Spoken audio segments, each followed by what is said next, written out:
সত্যি এমন হবে ভাবিনি। হ্যালো এভরিওয়ান, আবার একটা নতুন ব্লগে সবাইকে ওয়েলকাম। তো আজকে দুপুরবেলা থেকে ব্লগটা স্টার্ট করছি। তো বানাচ্ছি ডিমের কারি। হ্যাঁ হ্যাঁ, জানি ডিমের কারি তোমরা সবাই জানো, বাট এটা কিন্তু একটু স্পেশাল। আলু, ফুলকপি আর সয়াবিন দিয়ে কড়াইশুঁটি, পেঁয়াজ, আদা, রসুন যেরকম আর কি ডিম হয় সেইভাবেই বানাচ্ছি। আমার না সয়াবিনটা বড্ড বেশি ভালো লাগে, তাই ডিমের মধ্যে আমি মাঝে মধ্যে সয়াবিন দিয়ে করেই।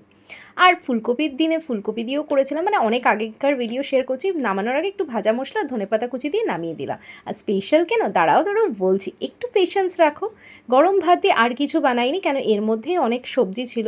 আর সয়াবিন তো আমার মানে কি বলবো, এতটাই ভালো লাগে। এরপরে চলো কেন স্পেশাল এবার দেখে নাও। ডিম তো আমার বরাবরই স্পেশাল, কিন্তু এটা ছিল ডাবল কুসুমালা ডিম, তাহলে স্পেশাল কি নয় বলো এবার।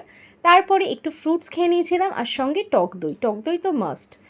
আর বললামই, এটা আগের ভিডিও, রিসেন্টের ভিডিও না।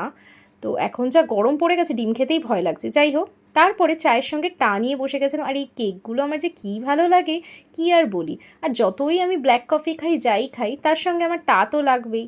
এবার জানি এটা হেলদি না, এবার খাবারও যদি সব কিছু হেলদি খেতে লাগি তাহলে তো হয়ে গেল। আর বিস্কিটটাও ছিল চকলেট। যাই হোক, একটাই লাইফ, একদম মানে সব খেয়ে ঠেয়ে বাঁচবো, কেন পরবর্তীকালে কি হবে কিসনে দেখা কাল হো না হো।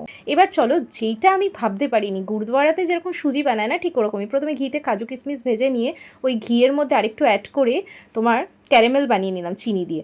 আর এই সুজিটাকে দুধ দিয়ে ভিজিয়ে রেখেছিলাম বেশ খানিকক্ষণ সময়।